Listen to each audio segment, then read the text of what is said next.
નમસ્તે. આદર્શ education society વતી તમારું સ્વાગત કરું છું. આપણે ધોરણ 11 વાણિજ્ય વ્યવસ્થા અને સંચાલન વિષયનો અભ્યાસ કરીશું.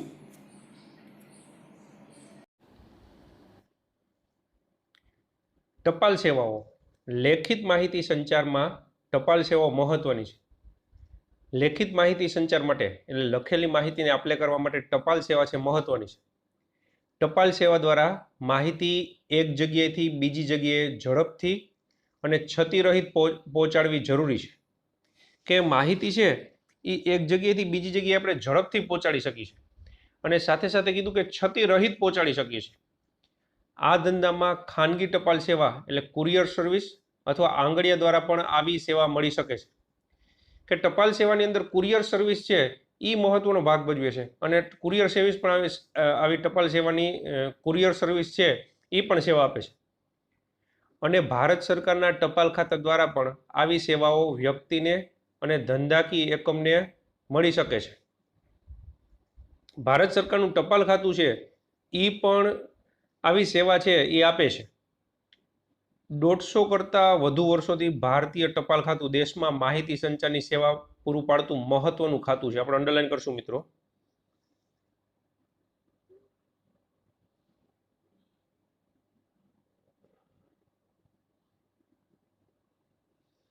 દોઢસો કરતાં વધુ વર્ષોથી અંગ્રેજોના શાસનની અંદર મિત્રો ટપાલ સેવા આપણા દેશમાં ચાલુ થઈ હતી. તો 150 કરતાં વધુ વર્ષોથી માહિતીની આપલે કરે છે. ટપાલ ખાતું ટપાલ સેવા સિવાય પણ ઘણી બધી સેવા જેમ કે મની ઓર્ડર, નાની બચત યોજનાઓ અન્વયે થાપણો સ્વીકાર, ટપાલ જીવન વીમો દ્વારા અને ગ્રામીણ જીવન વીમા સ્વરૂપે પૂરી પાડે છે. કે ટપાલ ખાતું છે એ ટપાલ સેવા સિવાય મની ઓર્ડર, નાની બચત યોજનાઓ, ટપાલ જીવન વીમો, ગ્રામીણ જીવન વીમો આવી ઘણી બધી સેવા આપે છે. આ ઉપરાંત તે બીજી ઘણી સેવા જેમ કે કેટલાક મ્યુચ્યુઅલ ફંડમાં રોકાણ,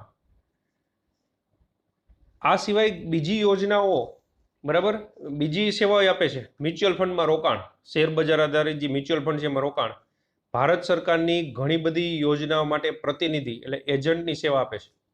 કે ભારત સરકારની ઘણી બધી યોજનામાં એજન્ટ તરીકે પોસ્ટ ઓફિસ છે એ કામ કરે, ટપાલ સેવા છે કામ કરે છે. નિવૃત્ત પેન્શનની ચૂકવણી જેવા કાર્યો પણ સંભાળે છે.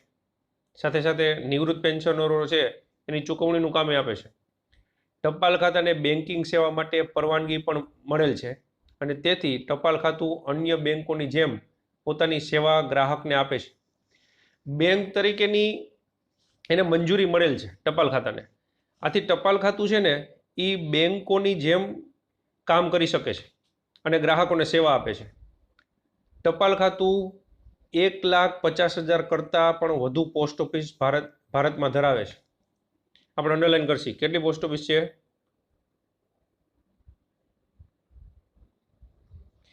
1.5 લાખ પોસ્ટ ઓફિસ, 1,50,000 કરતાં વધુ પોસ્ટ ઓફિસ છે. જેમાંથી આશરે 90% જેટલી પોસ્ટ ઓફિસ ગ્રામીણ વિસ્તારમાં છે. એ સૌથી મોટો ફાયદો છે મિત્રો. ગ્રામીણ વિસ્તારની અંદર બેંક અને ટપાલની સેવા માટે પ્રાઇવેટ કંપનીઓ ના હોય ત્યાં ભારત સરકારનું આ ટપાલ ખાતું કામ કરે છે. બરાબર.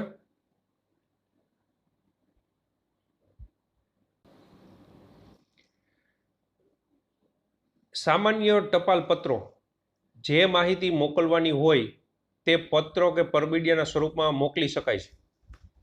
સામાન્ય ટપાલ પત્રો કે પત્ર અથવા પરબીડિયું એમાં મોકલી શકાય છે. હવે બીજો મુદ્દો, નોંધાયેલી ટપાલ એટલે રજિસ્ટર પોસ્ટ. કે ટપાલ ખાતું નોંધાયેલી ટપાલ એટલે કે રજિસ્ટર પોસ્ટની સેવા આપે છે. આવી નોંધાયેલી ટપાલ જેને મોકલવામાં આવી હોય તેને ડિલિવરી આપવામાં આવે છે. રજિસ્ટર પોસ્ટ, રજિસ્ટર એડી એવો શબ્દ આપણે સાંભળ્યો જ છે મિત્રો. બરાબર. કે રજિસ્ટર પોસ્ટ દ્વારા આપણે જેને મોકલવાની છે એને જ ટપાલ મળે. આવી સેવા માટે સામાન્ય ટપાલ કરતાં વધુ કિંમત ચૂકવવી પડે છે. સામાન્ય કિંમત કરતાં વધુ કિંમત આપણે ચૂકવવી પડે છે.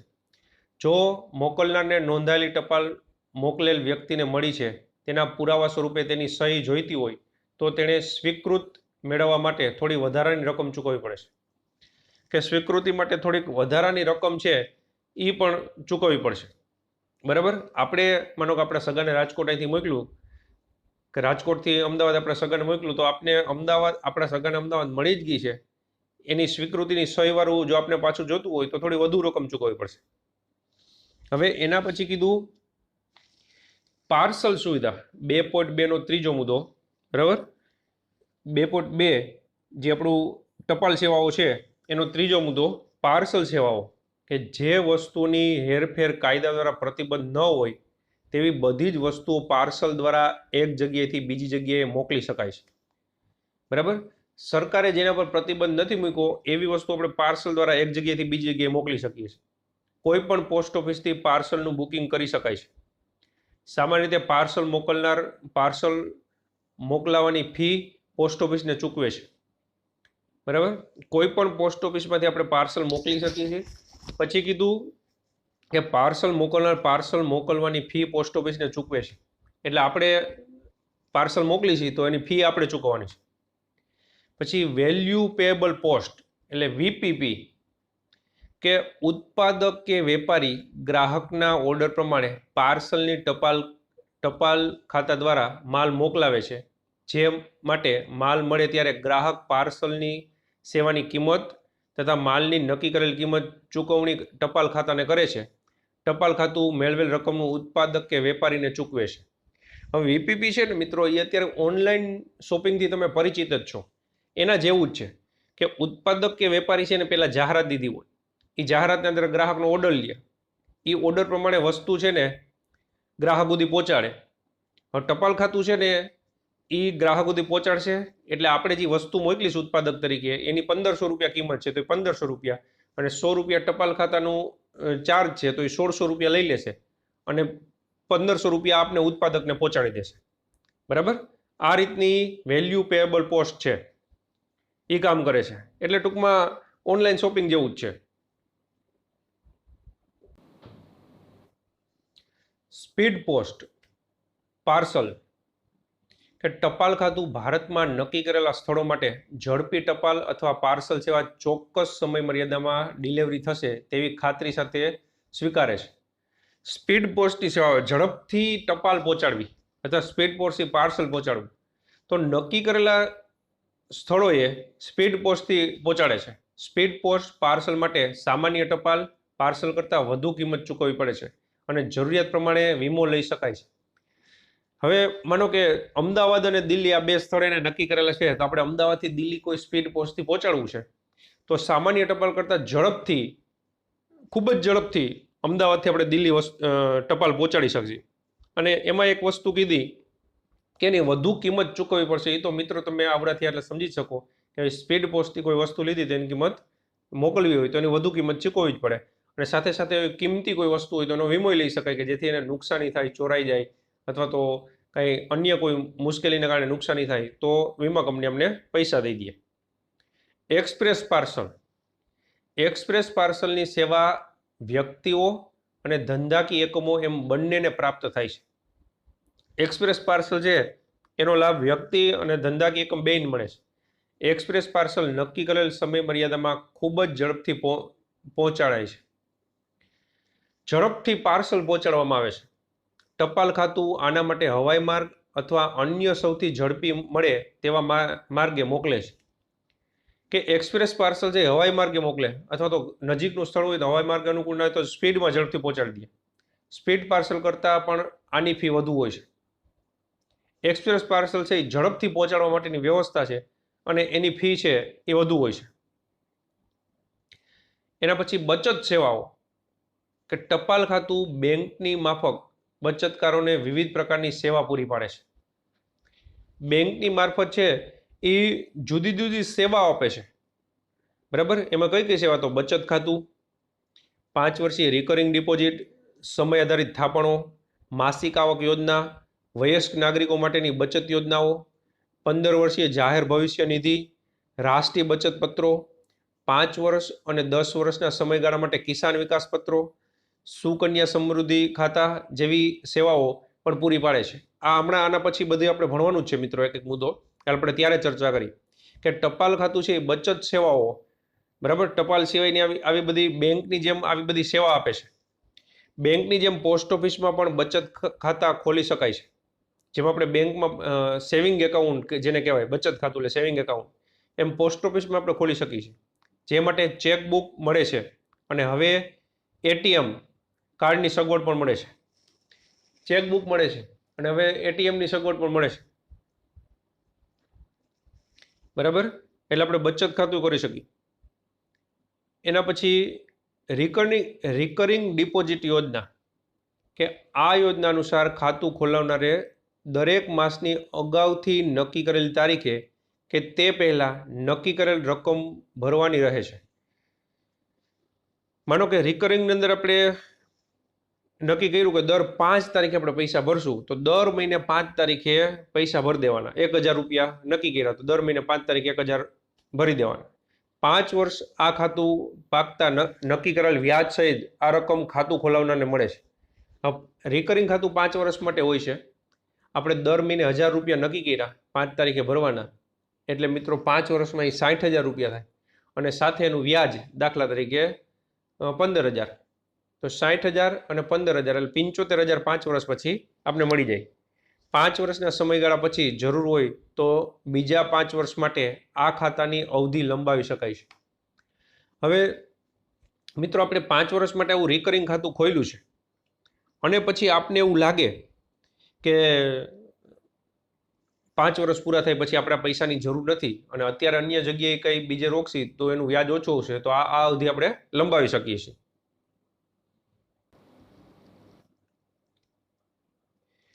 એના પછી 8મો મુદ્દો ટાઈમ ડિપોઝિટ, કે પોસ્ટ ઓફિસમાં બાંધી મુદતની થાપણ જેમ ટાઈમ ડિપોઝિટની સેવા મળે છે.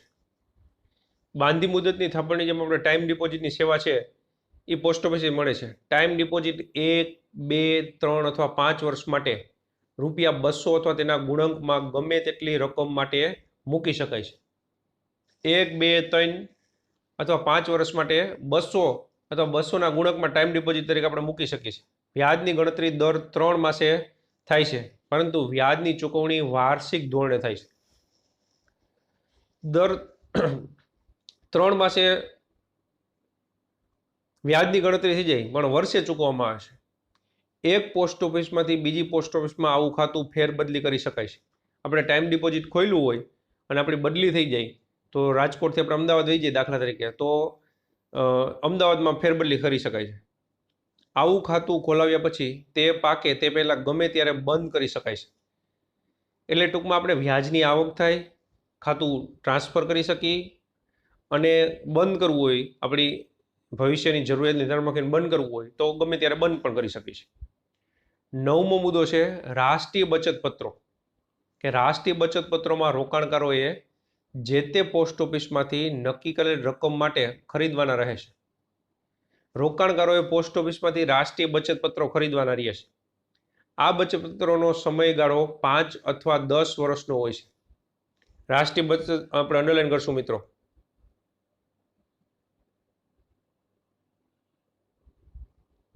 સમયગાળો કેટલો હોય? 5 અથવા 10 વર્ષનો. રાષ્ટ્રીય બચત પત્રનો સમયગાળો કેટલો હોય? તો 5 અથવા 10 વર્ષનો હોય છે. ટપાલ ખાતું અગાઉથી વ્યાજના દરની માહિતી આપે છે, કે 5 વર્ષ માટે આપણે રાષ્ટ્રીય બચત પત્ર લેવા તો અગાઉથી માહિતી આપે કે આટલું વ્યાજ છે હાલમાં. આવા બચત પત્રો 5 અથવા 10 વર્ષનો સમયગાળો પૂરો થતાં જરૂરી પ્રક્રિયા કરી કોઈ પણ પોસ્ટ ઓફિસમાંથી પરિપક્વતાની તારીખ રકમ મેળવી શકાય છે. બરાબર, કોઈ પણ પોસ્ટ ઓફિસમાંથી આપણે લઈ શકીએ છીએ. એના પછી કિસાન વિકાસ પત્ર, તો કિસાન વિકાસમાં રોકાણકારે રોકેલી રકમને 100 માસ એટલે 8 વર્ષ અને 4 મહિના પછી વ્યાજ સહિત 2 ગણી રકમ ચૂકવવામાં આવે છે. 100 માસમાં ડબલ રકમ થાય.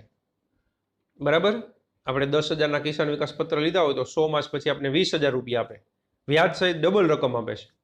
કિસાન વિકાસ પત્ર ચોક્કસ રકમ માટે જ મળી શકે છે અને પાક્યા તારીખે જરૂરી પ્રક્રિયા કરી કોઈ પણ પોસ્ટ ઓફિસમાંથી મૂળ રકમથી 2 ગણી રકમ મેળવી શકાય છે.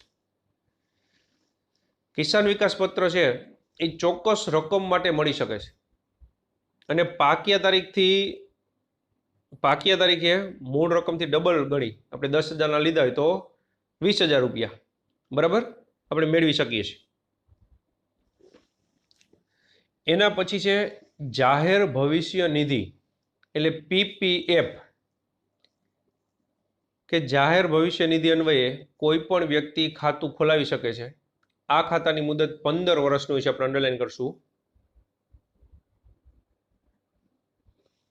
જાહેર ભવિષ્ય નિધિ એટલે પીપીએફની મુદત કેટલા વર્ષની હોય છે? તો 15 વર્ષની મુદત હોય છે.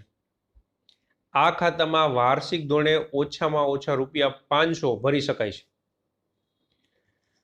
15 વર્ષ આપણે જાહેર ભવિષ્ય નિધિ એટલે પીપીએફમાં ખાતું ખોલાવી શકીએ છીએ. ઓછામાં ઓછા 500 રૂપિયા. આ ખાતું 15 વર્ષ પછી પ્રવર્તમાન નિયમ અનુસાર વધુ 5 વર્ષ માટે ગમે તેટલી વાર લંબાવી શકાય છે. પહેલાં આપણે 15 વર્ષનું ખોલ્યું મિત્રો, એમાં પૈસાનું રોકાણ કરી ગયા. 15 વર્ષ પૂરા થયા એટલે પાછું આપણે એમ થાય કે હજી આમાં રોકાણ કરવું છે અને વ્યાજ ચાલુ રાખવું, તો 5 વર્ષ લંબાવવાનું. 20 વર્ષ થયા પછી એમ થાય કે હજી આમાં રોકાણ કરવું, તો પાછા 5 વર્ષ, 25 વર્ષ, પાછા 5 વર્ષ, એમ ગમે એટલી વાર લંબાવી શકાય છે. 15 વર્ષ પહેલાં આ ખાતું બંધ કરી શકાતું નથી. બરાબર, ખોલ્યું એમાં પૈસા રોકા એ 15 વર્ષ સુધી બંધ ના થઈ શકે. આ ખાતામાં ભરેલી રકમ આવકવેરાની ગણતરી વખતે આવકમાંથી બાદ મળવાપાત્ર છે. ઇન્કમ ટેક્સ, આવકવેરો એટલે ઇન્કમ ટેક્સમાં બાદ મળે છે. ઇન્કમ ટેક્સની અંદર મિત્રો જુદા જુદા રોકાણો છે ને બાદ મળતા હોય છે અમુક રકમની મર્યાદામાં, તો એમાંથી આ બાદ મળશે. જો ખાતેદારનું મૃત્યુ થાય તો ખાતેદારે નોંધાવેલ વારસદારને આ રકમ મળી શકે છે. કે 15 વર્ષ માટે ખોલાવ્યું છે અને મૃત્યુ થાય તો એના વારસદારને પૈસા મળી જશે. એના પછી 12મો મુદ્દો છે પોસ્ટલ વીમો. ભારતમાં આઝાદી પહેલા કલ્યાણ યોજના તરીકે પોસ્ટલ વીમો શરૂ થઈ હતી. આઝાદી પહેલા અંગ્રેજોના શાસનમાં કલ્યાણ યોજના તરીકે પોસ્ટલ વીમાની શરૂઆત થઈ હતી. મધ્યસ્થ અને રાજ્ય સરકારના કર્મચારીઓ ઉપરાંત અર્ધ સરકારી સંસ્થાના કર્મચારીઓ આ સેવા મળવાપાત્ર છે. હવે પોસ્ટલ વીમો કોણ લઈ શકે? મધ્યસ્થ એટલે કેન્દ્ર સરકારના કર્મચારી, રાજ્ય સરકારના કર્મચારી અને અર્ધ સરકારી કર્મચારી છે એ પોસ્ટલ વીમો લઈ શકે છે. બરાબર, આપણે ત્યાં અંડરલાઈન કરશું.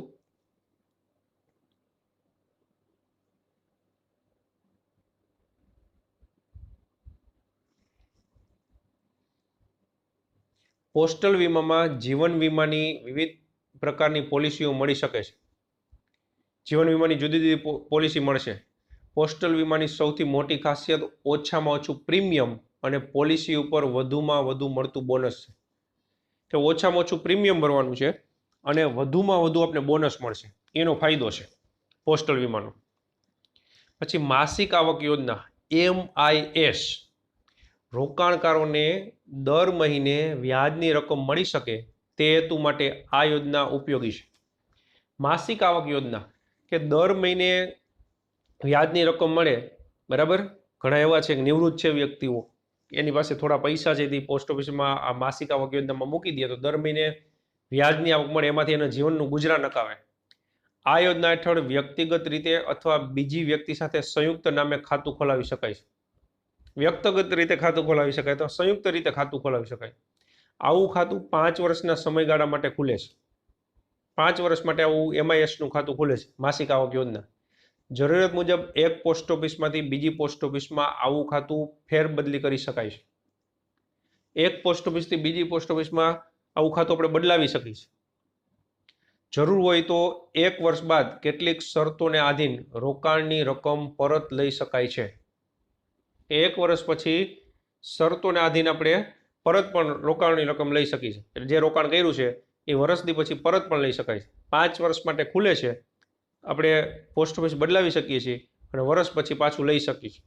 ટૂંકમાં જે નિવૃત્ત માણસો છે ને મિત્રો, આવકનો કોઈ સ્ત્રોત નથી, એ આવામાં પૈસા રોકી દે તો દર મહિને આવક રૂપે કામ આવે.